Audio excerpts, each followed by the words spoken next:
let's say you have a 3 meter by 3 meter, 10 by 10, right? And you're in a long aisle, right? And we call it the horse stall, right?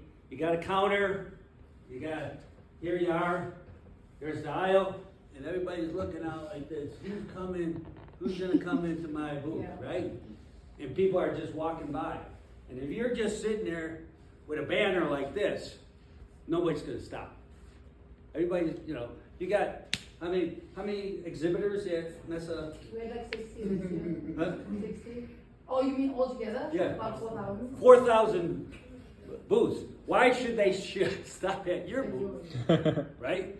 They don't know you. Why? And even if you're there like 4 years in a row, why? So make sure you don't cheat on the graphics. Make sure it's eye-catching. Somebody that walks by says, hey, let me stop. Let me. And that could be a picture of your product. That could be some words. In Germany, a lot of the shows, I would say 30, maybe 40% of the participants, attendees are German. So maybe it's bilingual, English and German, so that you attract that. Just don't assume that the whole world speaks English. Right? Doesn't happen. Right? So again, don't cheat on the booth design. Pre-show marketing. This is really important. Is that you send out a note, whether it's social media or calls or emails, or let everyone know that you're there, no matter where they are worldwide. Because you will get visitors from Hong Kong and Australia and South Africa and Brazil and Chile at a show in Germany. So you let everybody know that you're there. And not only your existing customers, but any prospect and anybody else that could be a referral service. So you really blanket it out, right? Social media, email blasts, any type of communications that your marketing department's gonna do. I know a lot of times that's given to the international salesperson, but make sure, again, if you're gonna be there, you signed up 9 months, 12 months in advance, tell everybody you're gonna be there. So you make sure that you have that. And I would say also use the trade show tools. So a lot of trade shows, especially in Germany, will have a distributor meet, some type of an online tool that's part of the package. And the package will give you the opportunity to send out messages, invite people to your booth, set up your appointments in advance, use those tools. A lot of people get it and say, I just don't have time doing it. It's a great, how does this work? Every show has a different software system that it actually works, but take the time to actually do that and be very effective. The other thing that you can do is look at the exhibitor list. Okay, not only are you looking for distributors or customers, major OEM prospect, whatever it is, you look through the exhibitor list and come up with that plan in advance. So quite a bit using the trade show tools to your maximum before it wheels up, I would say, before it wheels up. And then finally, doing that, try to schedule as many appointments in advance. What you don't want to be is having somebody, you're talking to somebody in the booth, he just walks in, and then your best dealer comes around and says, hey, let's sit down. Who are you going to talk to? Who are you going to talk to? Well, I didn't know you were going to be here. So if you said, hey, 10 o'clock on Tuesday, show opening, you're going to reserve that space for you to actually do that. The other thing that I should also ask is, is plan who's going to be in the booth. I know there's a lot of times where you say, well, I can't afford too many people in the booth, so I'll send my sales guy. Well, one person in the booth is never good. The reason being is that, first of all, he or she has to go to the bathroom or get lunch. And then who's in the booth when they're at the bathroom? Nobody. Somebody walks by, oh, nobody around. The way you talk to you. Again, you're spending this kind of money, make sure you have enough people in the booth, right? Secondly, if you're talking to someone and some other potential lead or distributor comes by or existing customer, they can actually talk to that person, right? You're not doing double duty, okay? I've been at trade shows where we've had 3 people in the booth and we should have had 5, right? And we missed all the opportunity, You don't know if it's a good opportunity or bad, but it's it's a lead, right? Start that funnel at the very top as much as you possibly can.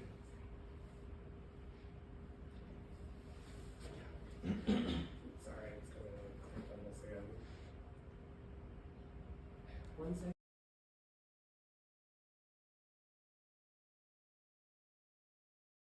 There we go. Yeah. Okay, so I'll just do it. You just keep it. I'll just do it. Okay, during the show. Okay, you're there. So be as active as you possibly can. Engage with everybody you possibly can. You never know where the leads are coming. Don't ever knock out that, oh, you're not important. So if somebody from Pakistan comes in and says, you know, do you have a product for me? And it's 1/3 of what your normal price is. You never know. So you engage with everybody you possibly can because you're there. And one of the ways to engage is that if there's a product that you want to demo or any type of demonstration or video or something to attract the visitor, the person that walked into your booth, to actually stay there and actually develop a conversation, right? So a lot of times there's a demonstration and you keep the demonstration short, 5 to 10 minutes, just as a teaser, something that actually brings in the booth. We just had a show, one of my clients had a fitness show and they had a contest. How many people could actually do chin-ups? Okay, really popular. They did it on Instagram at the same time. They had over 1,000 people watching this contest on Instagram as these guys were doing it. How many pull-ups they could do in 20 seconds. The winner was 28. It was some fitness guru, influencer. Never met the guy. Never met the guy. All of a sudden, he's influencing their product on his Instagram, and he's got like 20,000 followers. It really worked just because they had something going on in the booth for that. Get the leads. So one of the things here is that we have 2 ways that we suggest our clients to have leads. Number 1, use the lead generation system.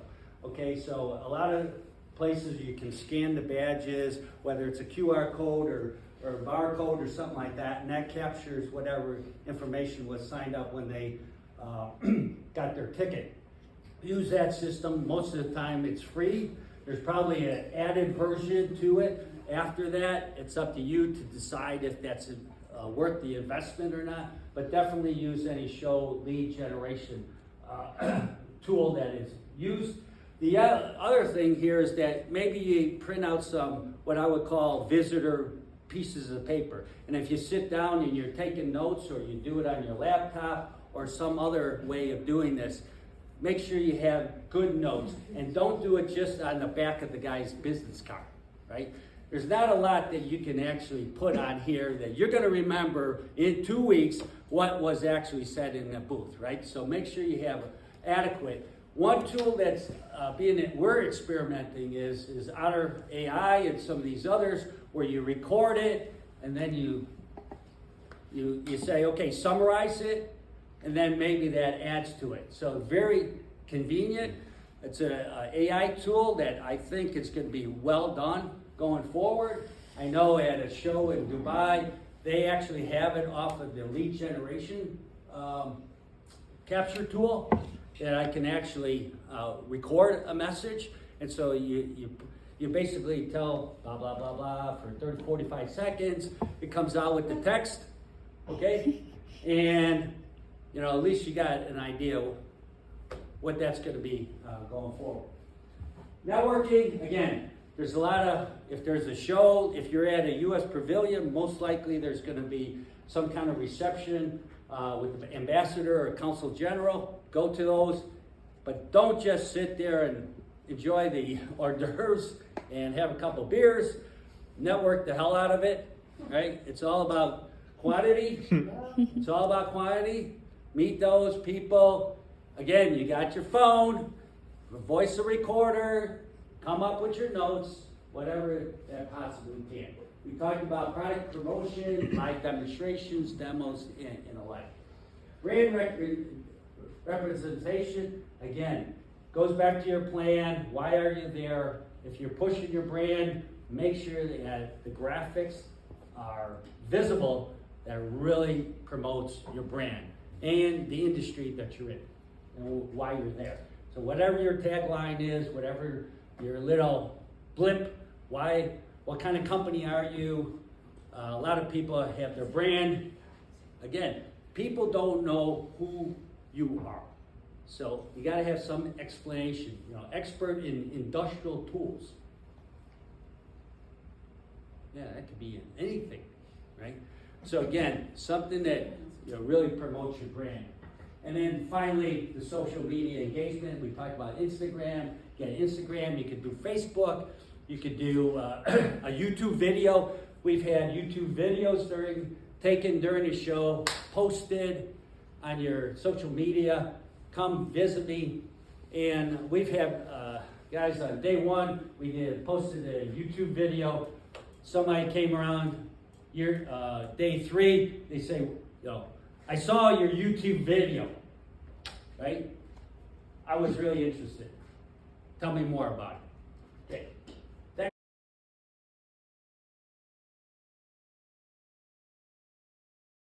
So the show's over, you're tired, your feet are aching, it's time to go home, you have your big dinner, you sit down, you say, wow, that was one heck of a show. What should we do? Okay, so one of the few things, some of the key things is that what we do is we actually take those leads, whether it's on your lead retrieval system or your business cards or your sheets or whatever it is, and we combine them in one big report. And what we do is we separate them between A, B, and C. And A is probably your top prioritized leads that you believe would be great next steps. And then the B guys are, it could be something, but we really don't know. And then the C's are, nice visitor, keep in touch, but I'm not going to spend a lot of time unless something develops. So what we do is we come home, put all this together, and we say, okay, the big guy, the A leads, we're going to really interact with them, and maybe use a commercial service for that background check. How far should we go? Kind of really focus on that. And so a lot of shows are, you never want to say, you come out of a show and say 80% of our leads are A leads. That's not true, right? Let's use the 80-20 rule here. So maybe 20-30% of your leads are A leads.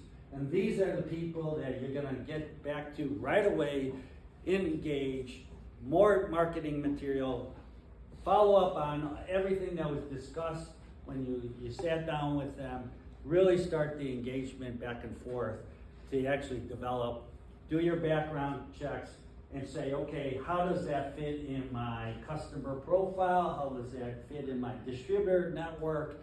How does that lead actually kind of fit? The B leads, we're going to interact, but we're not, it's going to be on a less often basis until we get a positive response, right? If we get multiple positive responses, then maybe they move from an A, B to an A, right?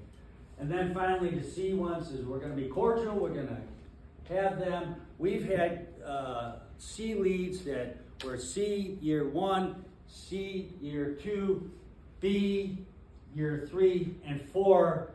We had and now 5 years into it, they're like a great distributor in a particular region of the world. Okay, so you never know, you never just say, forget it, you just be cordial, but you're not going to spend a lot of time. The second thing now is, the final thing is that write a comprehensive report after the phase. And a lot of times you come home, you got a week's worth that you were out of the office, You're back to your normal job, and then you kind of forget what to do. So our comprehensive reports is what the plan was. Did we meet our objective? Yes, no. If no, why not? If yes, why yes?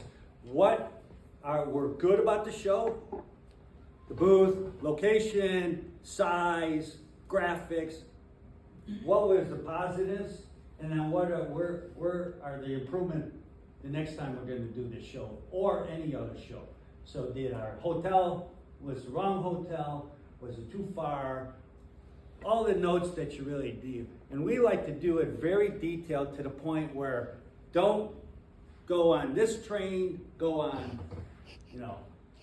U-Bahn 921. That gets you faster to where you want to go.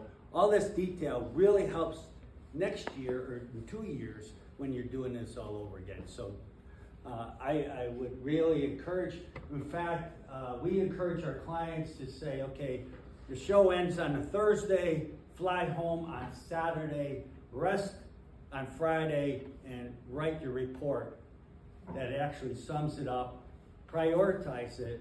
We were just in Cologne, did a show, and I spent 10 hours the day after the show organizing all this, because once you get back into the office, it's not going to happen, right?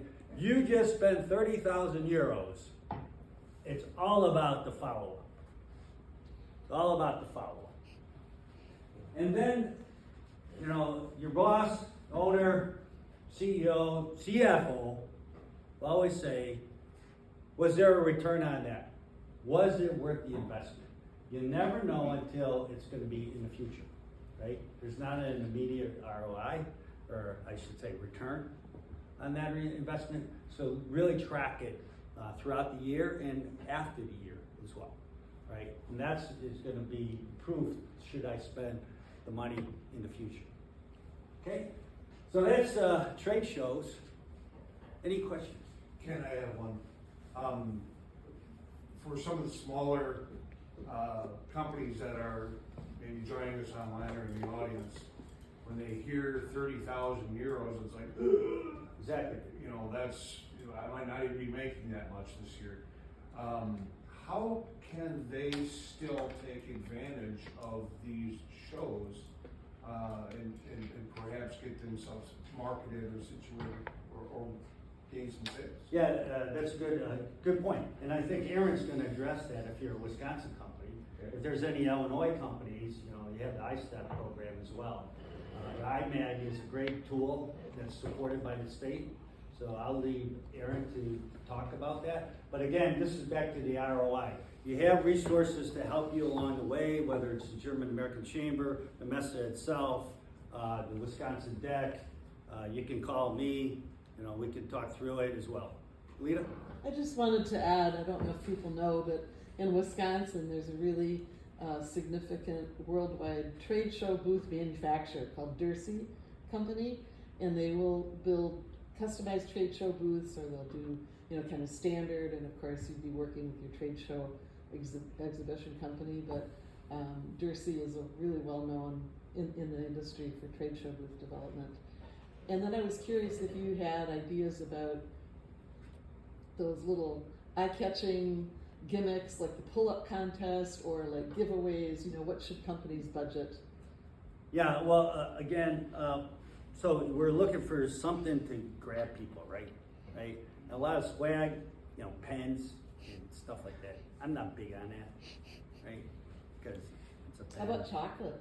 Huh? I said, how about chocolate? Chocolate? That's As all. long as it's true. Yeah, you put a bowl of chocolate, everybody's grabbing the chocolate. They're not necessarily stopping That's right. unless you put the chocolate inside the booth.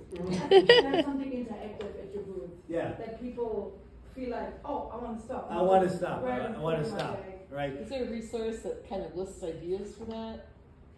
Do you think? That's a good question. I really don't know. Ooh. I mean, that's probably something you put in ChatGPT and say, hey, Right. what's a good something for a trade show? I want to ChatGPT that for you, actually. Yeah, maybe you do it right now. right now. Yeah, go ahead. Hi, Ken. I have a question more practical, like seeing these QR codes, and I see this more and more also at exhibitions. The companies put the banner and then the QR code. Yeah. Like, who's walking by and actually scanning the QR code and opening the internet? A lot. A lot of people. Okay. Yeah, I was always questioning that. Yeah. Well, okay, so if I'm not gonna pick, Marco, I'm not picking on you. But anyways, I would put this QR code up here, eye level, right? I would put it up here. A lot of people open up the QR code, will save it, and then might, when they're having their lunch or their bratwurst, you know, look at it. There's a lot more information you can put with a QR code. So there's times where we've had clients, you know, we'll take the QR code on their phone, download a PowerPoint presentation, something like that. And then you say, well, let me go through it. And we're showing it on their phone. Like, you know, this is the product, here it is, this is my contact information and the like. And people are now, their business card is a QR code, right? So it's off their phone. Again, you use your retrieval system, take the QR code, and then you get their whole company profile, let's say, if it's a potential distributor or dealer or someone, or an OEM customer or something like that. But yes, QR codes are So becoming... do the first step and scan the QR code. So you're responsible basically then for Yeah. Okay. Well, I mean, and some of these shows, if it's a B2C show, you want that QR code up there because, and that goes to a website or a online shop that they can buy right away. So we just did a trade show in Cologne where they had a QR code, opened up, it went to a landing page that they got an immediate 40% discount if you bought that day at the show. Now, on the other side, you know, you got the vendor grabbing that URL, right? For a future follow-up as well. Okay, and so you really want people to really do that QR code because now you're grabbing the data from that. And again, we'll talk about the privacy rules. That becomes a real gray area then. Is if I did the QR code, do I give consent? Okay, and usually what happens, it opens up and then it has that banner, reject, accept, cookies or whatever, just to get you going. But QR codes are getting very, very popular. Thank you. All right, so they asked me to talk about challenges of doing business in Europe. And so if we kind of look at it, I think a lot of these challenges of doing business in Europe is just doing challenges in business outside the United States, right? Let's just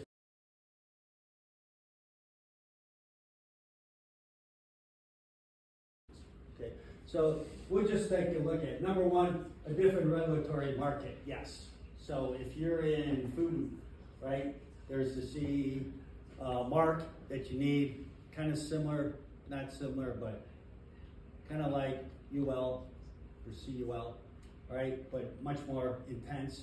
Here we have electrical codes, mechanical codes, we have safety, we have all kinds of federal regulations. They kind of, the European Union kind of throws that under a CE mark. If you can be self-compliant, but if you're not, you know, if it's something, then you need a notified body to actually verify that and things of that nature. If you have to be ISO 9001, if it's a medical, you got to be ISO 13485, whatever that CE mark is. But actually, to sell it to a consumer in the EU, your product has to be a CE mark. GDPR, everybody talks about this. It's a privacy. The privacy laws under here is very much more stringent than the United States. While there's a lot of things to talk about how you protect your data or a customer's data, I should say, a viewer's data, probably the one that's kind of a little different, much different than the United States, is that if you're going to send some marketing material like an email blast to an individual, they have to give consent before you send it. And that's why you always have these banners on it. So I'm just gonna just touch on that. It's a greater subject, which we don't have time to talk about, but that's an interesting one. And we just went through this of if a visitor in your booth has a QR code and you scan it, typically when they bought their ticket to get in, they have granted consent to the exhibitor to communicate with them. Right? So that's another reason why you want to scan their badges, because that's where the consent is. Okay?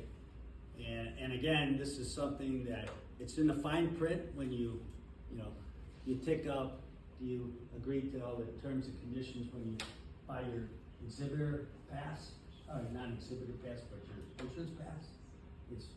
It's in that segment. Right? Now, if you don't scan their badge, then you have to get their consent. Okay? So Ken, you're saying for both the exhibitors themselves and then also people that are visiting the trade show and they've registered to get a ticket to come in, Yeah. both of those are involved with consent in the fine print. Right, and That's a good I just went through this because we asked that question. This was a trade show at Messe Cologne, okay? And we said, I got 140 email addresses. Can I communicate with these people? Because that's why you got the lead, you scanned the badge in the first place, right? And the answer is yes, you can, because it's in the terms. Now, I don't know if that's Hannover, but that was that show. And I would assume that's why you're getting the lead, the scan in the badge, and you want to communicate with that individual. We can ask Marco that later. He's gonna be coming on also just now. Right. Sorry. So trade barriers and tariffs, just like if you're shipping to anywhere, there's, unfortunately, the United States does not have a free trade agreement with the EU, so you have the whole issue. Hunanago can help you on all of that. Get your HS code correct. Make sure you minimize your tariffs, your duties. The U.S. Commercial Service can help as well. The state can help in that, and of course, whoever your logistics providers are. Okay, IP protection, again, just because you got a trademark or a patent here in the United States, it's not necessarily valid in the European Union. So work with your IP lawyers to actually do that, whether it's a patent or trademark. If it's trademark, you can maybe go through the Madrid Protocol, and that's wider than just the European Union, but that's always a thing. You will always get into, maybe there's a lot of competition in your product or service, but your trademark can be registered, and that's usually a way to protect some of your reputation wherever you are, especially in the EU. There's financial, European Union. There's how many countries are in the euro? 20, In the euro? I think like 14 or something. 14, Yeah. right? Which makes it really easy. Then you go into Switzerland, who's not. You got it in France. Then you go back to Hungary and you're in Florence. Right? So, anyways, you have that whole issue of currency differences, and same with payments. I think payments, in my opinion, payments in the EU with their IBAN number makes it really easy if you have a European bank account. Makes it a little difficult if you don't. But again, in many ways, the Europeans are a little advanced on money transfer. But I would say U.S. fintech companies are catching up really well. We make payments through a fintech software to the UK and the European Union and to Asia, and it's becoming much easier than it did in the past to make when you don't have a euro bank account or a pound bank account. So things are getting a lot more fluid and lower cost. Diverse markets, yeah, you have 27 countries, 25 different languages. There's going to be cultural differences. One of the greatest things about international travel is you can experience all that, make your, all your mistakes, and stand on the wrong side of the escalator and all that.